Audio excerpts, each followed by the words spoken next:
დილამშვიდობისა. ეს საქართველოს პირველი არხია, თქვენ უყურებთ გადაცემას პირადი ექიმი მარი მალაზონია ჟესტურ ენაზე თარგმანით. თქვენ შეხსენებაც არ გჭირდებათ, რომ ჩვენ ადამიანზე ვსაუბრობთ. საუბრობთ ადამიანზე, როგორც ყველაზე მნიშვნელოვან ღირებულებაზე ნებისმიერ საზოგადოებაში და ვსაუბრობთ ადამიანზე მისი ფიზიკური, მენტალური და სოციალური კეთილდღეობის ჭრილში. ანუ ჩვენ საუბრობთ ჯანმრთელობაზე და ძალიან კარგად ვიცით, თუ ხელი ან ფეხი არ მტკივა, ეს ჯერ კიდევ არ ნიშნავს იმას, რომ ჯანმრთელი ვარ.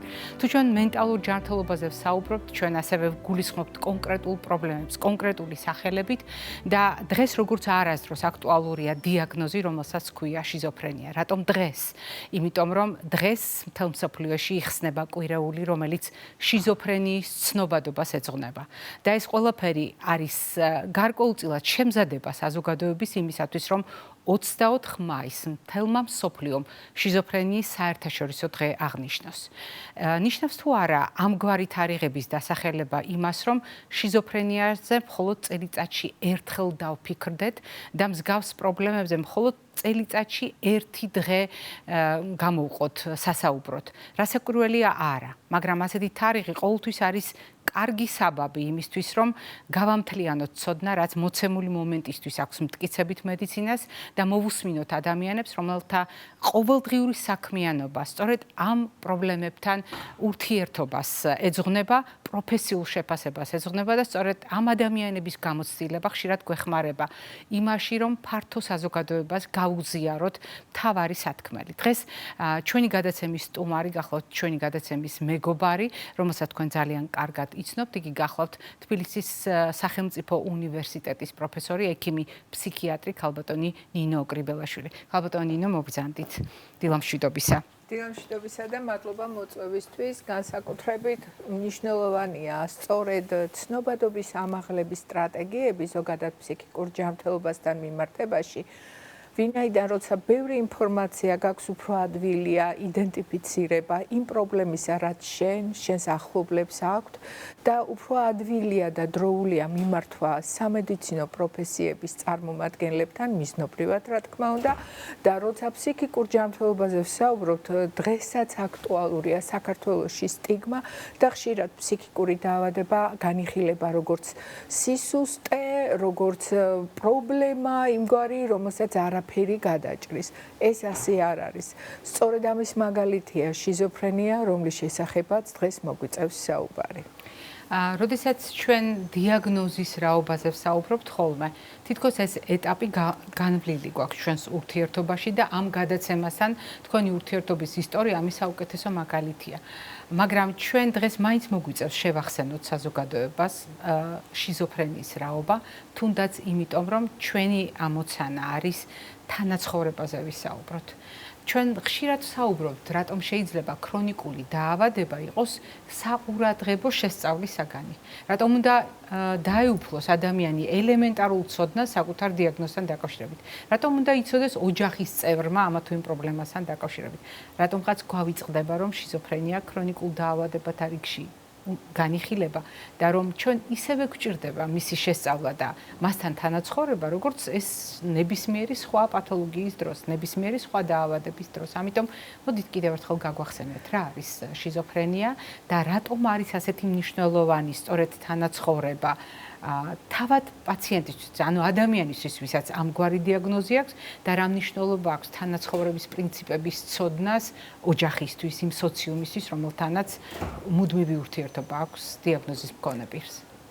ზოგადად შიზოფრენია როგორც ერთ-ერთი ყველაზე კარგად და ყველაზე საუკეთესო მაგალითია იმის, კარგად შესწავლილი და საუკეთესო მაგალითია იმის, რომ როდესაც იცი სიმპტომები, მართვა გაცილებით უფრო ადვილია. როდესაც იცი სიმპტომები, იდენტიფიკაცია პრობლემის უფრო ადვილია. ანუ უფრო ადვილად აღმოაჩენ, რომ ადამიანი, რომელიც შენს გვერდითაა, განსხვავდება შენგან და ეს განსხვავება არ არის გამოწვეული იმით, რომ მას სხვაგვარი თვალისფერი აქვს. ეს განსხვავება ეხება აზროვნების სტილს. ეს განსხვავება ეხება აღქმას, განსაკუთრებულ აღქმას. თუმცა აქაც თავი შემიძლია გარკვეულწილად შევიკავოთ, თქვა რომ როდესაც ადამიანს ესმის რაღაც ხმა გარემოში და ეს იყოს კარდინალური ნიშანი შიზოფრენიის. არამც და არამც. ისეთი დრამატული სიმპტომატიკა, რომელიც ერთმნიშვნელოვნად ითვლებოდა, რომ არის აი კურჩნაიდერის პირველი რიგი სიმპტომები, როგორიცაა სხეულზე ზემოქმედების განცდა, აღმოჩნდა, რომ არაფრით არ არის შემოსაზღვრული მხოლოდ შიზოფრენიის ფარგლებში. ამიტომ დიაგნოსტიკას, ჰიპერდიაგნოსტიკას, მოსახლეობას მივცემთ ამის საშუალებას, რომ ერთმანეთს მიაწერონ დიაგნოზები, უფრო ჯობს, რომ თუ შევამჩნევთ, რომ ჩვენს ახლობლებს აქვს განსხვავებული სააზროვნო პროცესები, გაძლიერებული შიშის განცდა, უცნაური აღქმები, უცნაური გამონათქვამები და რაც მთავარია, შესაბამისად მიმართავს იზოლაციას, უინტერესოა, თავის თავში იკეტება, აუცილებელია დროულად მიმართოთ ექიმს და ამ დიაგნოსტიკას შემდეგ შესაბამისი სპეციალობის წარმომადგენელი ნამდვილად გააკეთებს. ოჯახის ექიმებსაც კი დღეს აქვს საკმაოდ კარგი გამოცდილება იმისა, რომ მიზნობრივად გადაამისამართონ პაციენტები იმ შემთხვევაში, როდესაც ფსიქიკური ჯანმრთელობის პრობლემასთან და მათ შორის შიზოფრენიასთან გვაქვს საქმე. იყო ესეთი გამონათქვამი, როდესაც ცნობილი ულისეს ავტორმა, რომლის ქალიშვილსაც დიაგნოზი შიზოფრენია ჰქონდა, თქვა, რომ შიზოფრენია არის ერთ-ერთი ყველაზე უცნობი მედიცინისთვის, მაგრამ ყველაზე ცნობილი პრობლემა საზოგადოებისთვის. და რატომ საზოგადოებისთვის? იმიტომ რომ სწორედ საზოგადოება ხედავს ფუნქციურ ცვლილებებს ადამიანში. კარგავს ადამიანი გარკვეულ უნარებს, ურთიერთობებს და ასე შემდეგ, თუმცა აქვე უნდა ვთქვათ, რომ ისტორია, ადამიანების განვითარების ისტორია გვაჩვენებს, რომ არიან ძალიან ცნობილი და წარმატებული შეიძლება ვთქვათ გენიოსებიც კი, მაგალითად ნეში, რომელიც იყო ნობელის პრემიის ლაურეატი, არაჩვეულებრივი მხატვრები, შემოქმედები, რომელთა დიაგნოზი არ გახდა გარკვეული ფატალური გამოსავლის მანიშნებელი, არამედ პირიქით მათ შეძლეს საკუთარი თავის პოვნა სწორედ შემოქმედებაში და ამიტომ დიაგნოზი არ არის განაჩენი. დიაგნოზი არ აკარგინებს ნიჭებს.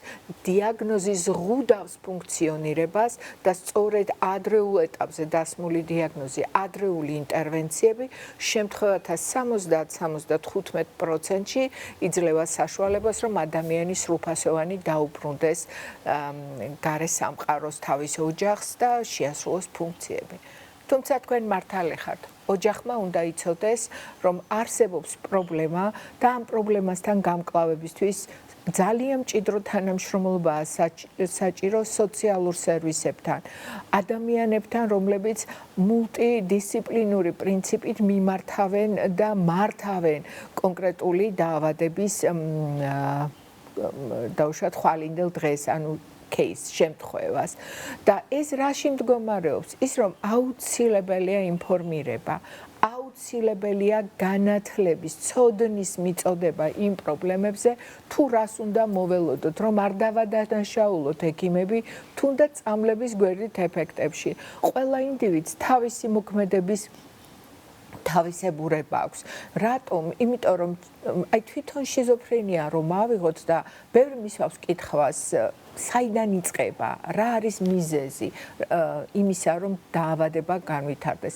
ვინაიდან საზოგადოებისთვის ვსაუბრობ, ეს არ არის ერთ-ერთი მიზეზი. ანუ უნივერსალური ფაქტორი არ არის რა თქმა უნდა, არ არსებობს. ესაა კლასიკური ბიოლოგიური, ფსიქოლოგიური და კლასიკური სოციალური ინტერაქციის შედეგი. ამიტომ არის, როდესაც ჩვენ ვსაუბრობთ შიზოფრენიის გამომწვევ მიზეზებზე, ჩვენ ვერ ვამბობთ ერთ რომელიმე კონკრეტულ, თუნდაც გენეტიკურ პრედისპოზიციას, ანუ წინასწარ განწყობას დაავადების მიმართ, რომელსაც აუცილებლად უნდა დაემატოს სოციალური პრობლემები, ტრავმები, შეიძლება ეს გახდეს ტრიგერი, ანუ გამომწვევი მექანიზმი, ანუ გამშვები მექანიზმი გახდეს ნარკოტიკის მოხმარება. ამიტომ ამიტომ ეს ყველაფერი არის ურთიერთგადაჯაჭვული პროცესები, რომელიც საბოლოო ჯამში ტვინის ბიოქიმიის ცვლილებას იწვევს. დღეს არსებული ცოდნითა და გამოცდილების შესაბამისად, ჩვენ შეიძლება ვთქვათ, რომ სწორედ აი ამ სამი ძირითადი მადგენელის ადამიანის, როგორც თქვენ ცით ხოლმე, ადამიანია ჩვენი საუბრის ძირითადი თემა. და ამ ადამიანის სამი განზომილება ბიოლოგიური, ფსიქოლოგიური და სოციალური სამივე ჟღერადია ამ დაავადების აღმოცენებაში. ქალბატონინო, თქვენ ძალიან დელიკატურად, თქვენთვის ჩვეული დელიკატურობით აუარეთ გვერდი კონკრეტული სიმპტომების დასახელებას და ეს არის სრულიად გამართლებული განსაკუთრებით იმის გათვალისწინებით, რა ფრაზებით უძღოდათ თქვენ მიერ ნათქვამი სტიგმატიზაციასთან დაკავშირებით. იმასთან დაკავშირებით, რომ საზოგადოება ზოგჯერ უნებურად, ზოგჯერ გააზრებულად დიაგნოზებს მიაწერს კონკრეტულ ადამიანებს ასოციაციით კონკრეტულ სიმპტომებთან. ესეც გასაგებია და ესეც რაღაცნაირად დამკვიდრებულია ჩვენ საზოგადოებაში. თუმცა, როდესაც მე ხაზი გავუსვით თქვენთვის ჩვეული დელიკატურობით, რატომ გამოტოვეთ ამ სიმპტომების ჩამოთვლა? არა იმიტომ, რომ ვერ ჩამოთვლიდით, არამედ იმიტომ, რომ საჯაროდ ფართო საზოგადოებისთვის საუბარში ამ სიმპტომების ხაზგასმა სწორედ სტიგმატიზაციის და მსგავსი შეცდომების თავიდან აცილებისათვის იყო გათვლილი და არ უნდა იყოს წახალისებული არასდროს მსგავსი ქცევა, მაგრამ არის მეორე საკითხი, რომელიც სრულიად ბუნებრივად აწუხებს ყველა იმ ადამიანს, ვისაც ეს დიაგნოზი სმენია, ვისაც ნეშის ექვილიბრიუმი წაუკითხავს, ვისაც მაგალითად აქვს ყოველდღიური ურთიერთობა ოჯახის შიგნით მსგავსი დიაგნოზის ადამიანთან, ან მეზობელი ყავს მსგავსი დიაგნოზით. მას უჩნდება კითხვა, როდის ვლინდება პირველად ეს პრობლემა? აქვს თუ არა მას თავისი საყვარელი ასაკი, მოდით ასე დავარქვათ, იმიტომ რომ ერთ-ერთი მაყურებლის კითხვა თავის დროზე მე ძალიან კარგად მახსოვს, სწორედ ასე ჟღერდა, საყვარელი ასაკი აქვს თუ არა, იმიტომ რომ ყველა დაავადებისთვის არის ოპტიმალური პერიოდი და ამ კითხვათა შორის არის კიდევ ერთი ძალიან საინტერესო, რამდენად მნიშვნელოვანი შეიძლება იყოს ჰორმონული ცვლილებები, რომელიც ასაკობრივად მიმდინარეობს და შეიძლება თუ არა ასეთი ცვლილებების ფაზა აღმოჩნდეს ზუსტად ის საყვარელი პერიოდი.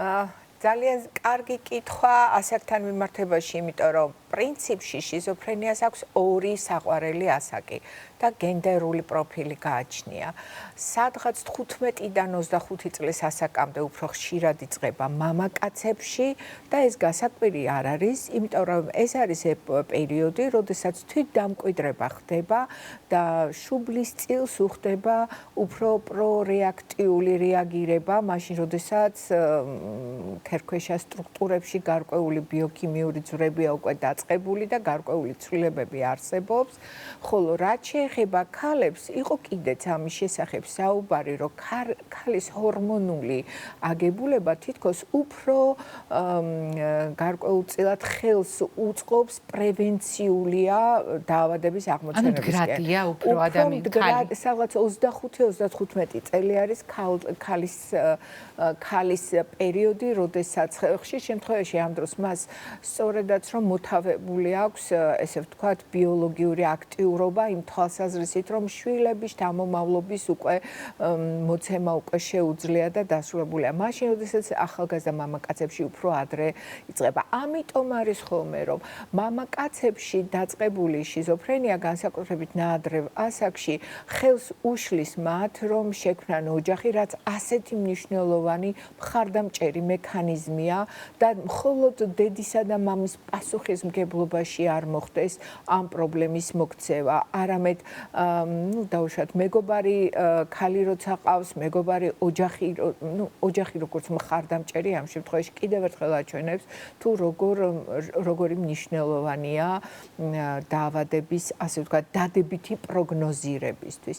არის კიდევ რამდენიმე ნიშანი, რომელზედაც ჩვენ ხშირად ვსაუბრობთ ხოლმე, ზოგადად ძალიან ნიშანდობლივია 15-25 წლის ასაკში მამაკაცებში ყოველთვის უფრო იწყება ეგრეთ წოდებული ფილოსოფიური ინტოქსიკაციით, ისეთ თემებზე ფიქრით, რაც ამ ასაკისთვის, აი ღრმა, როგორ თქვა, აი ძალიან ბრძენ ადამიანებს, როდესაც ეწყებათ ფიქრი აი ესეთ თემებზე. ცხოვრების საზრისზე, კი ბატონო, საზრისი ისე ყოველთვის უნდა ვეძებოთ, იმიტომ რომ ადამიანის საზრისის ძევნაში პოულობს იმ სიმძლავრეებს, რასაც ვიღებთ ზოგადად. საბოლოო ჯამში საკუთარ თავს პოულობთ პირველ რიგში.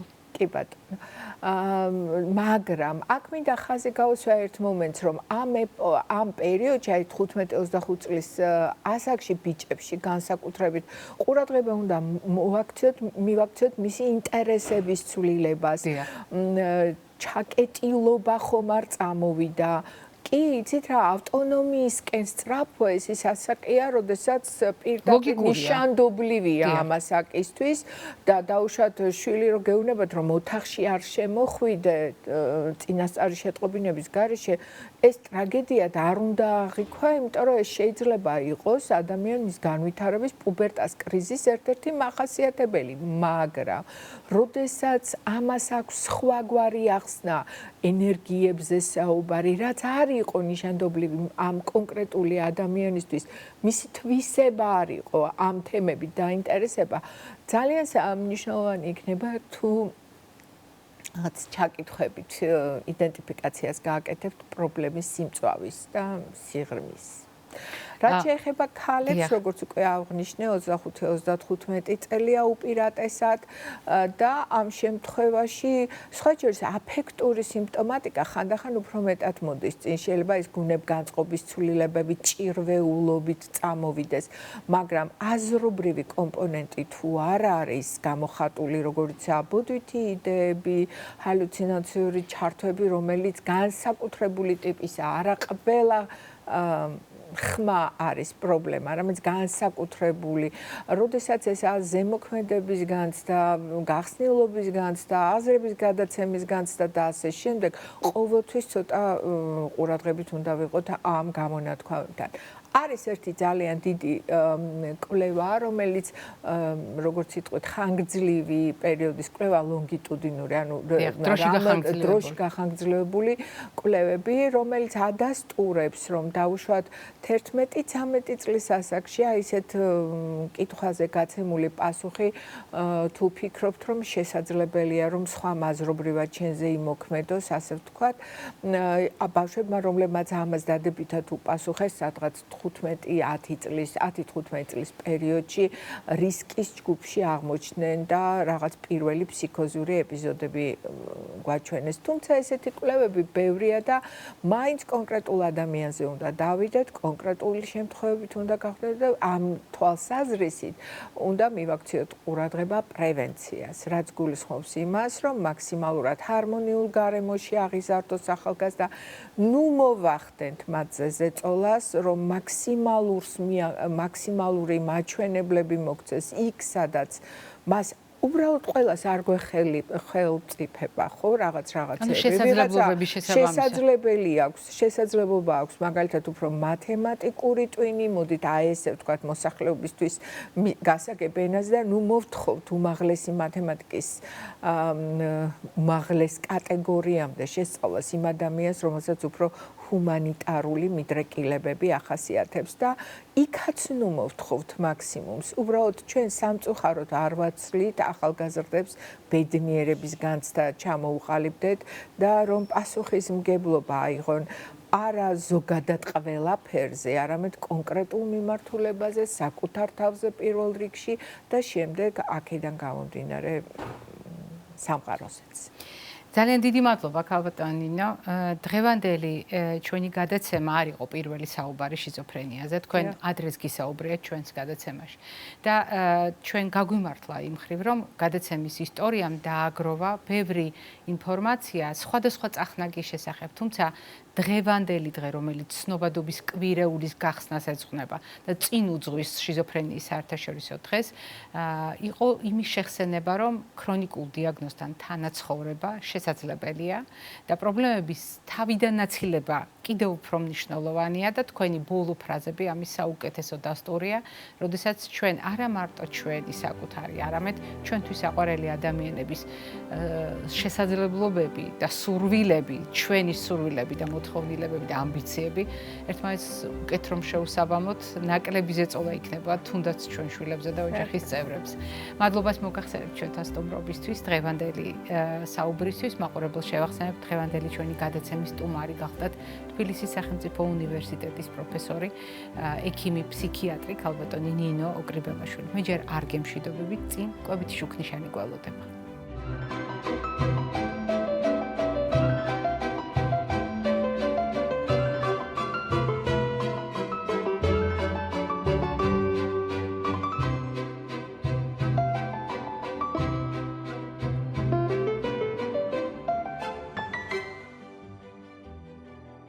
როდესაც კვებით შუქნიშანზე ვსაუბრობთ, მე ტრადიციულად ძალიან ბევრი რამ მაქვს ხოლმე სათქმელი, რომელიც კონკრეტულ დაავადებას, კონკრეტულ პრობლემას უკავშირდება და კვებით რეკომენდაციას მაქსიმალურად ვამჭიდროებ, მაქსიმალურად ვკვეთს იმისთვის, რომ თავარი გზავნილები მოვიტანო თქვენამდე. დღევანდელი ჩემი საუბარი განსხვავებულია. არა იმიტომ, რომ სათქმელი ნაკლები მაქვს, არამედ იმიტომ, რომ მინდა გითხრათ ერთი მთავარი. როგორც წესი, ჩვენ მედიცინაში ვეძებთ ხოლმე ჯადოსნურ საშუალებებს. კვებასთან დაკავშირებით საზოგადოების მოლოდინი, რომ არსებობს ჯადოსნური რეცეპტები, ჯადოსნური საკვები პროდუქტები, ან ჯადოსნური საკვები ნივთიერებები სამწუხაროდ არ არსებობს. არ არსებობს ყველასათვის ერთნაირად სარგო, ან ყველასათვის ერთნაირად უკიდურესად საზიანო პროდუქტი. ხშირ შემთხვევაში ჩვენ გვჭირდება ამ პროდუქტების კარგად გააზრება ადამიანის ინდივიდუალურ მონაცემებთან ერთად. და ეს ცოდნა განსაკუთრებით საპასუხისმგებლოა მაშინ, როდესაც მენტალურ ჯანმრთელობაზე ვსაუბრობთ. მაშინ, როდესაც ვსაუბრობთ დიაგნოზზე სახელად შიზოფრენია. არაერთი კითხვა არსებობს იმასთან დაკავშირებით, რატომ არ შეიძლება ერთი კონკრეტული კვების მოდელი გამოვიყენოთ შიზოფრენიის თავიდან ასაცილებლად, ან შიზოფრენიის უკეთ მართვისთვის. სამწუხაროდ, როდესაც ჩვენ ვსაუბრობთ საზოგადოების ინფორმირებაზე, საზოგადოებას არ აქვს საკმარისი დეტალური ცოდნა ამ ფაქტთან დაკავშირებით და ამიტომ მე კიდევ ერთხელ დაუბრუნდები ამ თემას. თუ ჩვენ ვსაუბრობთ მენტალურ ჯანმრთელობაზე, ჩვენ გვაქვს საერთო ცოდნა, რომელიც შეგვიძლია ყველა შემთხვევაში გავაზიაროთ და ეს ცოდნა გულისხმობს ყველა იმ საკვები პროდუქტის გამოყენებას პროფილაქტიკურად, რომელიც ტვინის და მთლიანი ორგანიზმის ჯანმრთელობას წაადგება და უშუალო დიაგნოზის შემთხვევაში ყველა იმ პროდუქტის გამოყენებას, რომელიც ტვინის და ზოგადად ორგანიზმის ჯანმრთელობას წაადგება. და თუ საუბრობთ კონკრეტულ რეკომენდაციაზე, ასეთი ერთადერთი დიეტა, ერთადერთი კვების მოდელი, რომელიც მხოლოდ ამ დიაგნოზს მოერგებოდა, არ უნდა მოვძებნოთ და ყველაზე კარგი გადაწყვეტილება იქნება ავირჩიოთ კვების მოდელი, რომელსაც ქვია დაბალანსებული. რატომ? ჩვენ შევთანხმდით, რომ ჯანსაღი კვება, რაციონალური კვება, დაბალანსებული კვება, გონივრული კვება და ასე შემდეგ უამრავი სინონიმით ეს ტერმინი გულისხმობს ორგანიზმის ადეკვატურ უზრუნველყოფას ენერგიით, საკვები ნივთიერებებით. როდესაც საკვების მიღება სწორად არის განაწილებული დროში, განსაზღვრულია ულუფა და ძალიან სწორად არის შერჩეული რაციონი. რას ნიშნავს სწორად შერჩევა? სწორად შერჩევა ნიშნავს იმას, რომ ორგანიზმისთვის საჭირო ყველა საკვები ნივთიერება უნდა იყოს გათვალისწინებული კვების მოდელში. მაგრამ ასეთ შემთხვევაში განსაკუთრებით მნიშვნელოვანია თავის ტვინის ჯანმრთელობისთვის საჭირო ნივთიერებები, მაგალითად ცილები, მაგალითად აუცილებელი ცხიმოვანი მჟავები, აუცილებელი ვიტამინები, მაგალითად B ჯგუფიდან C ვიტამინი, D ვიტამინი, E ვიტამინი და ასე შემდეგ. განსაკუთრებით მნიშვნელოვანია მინერალების სწორი ბალანსი, როდესაც ჩვენ ვაფასებთ რკინის, თუთიის, მაგნიუმის და მრავალი სხვა ელემენტის შემცველობას ჩვენს ორგანიზმში.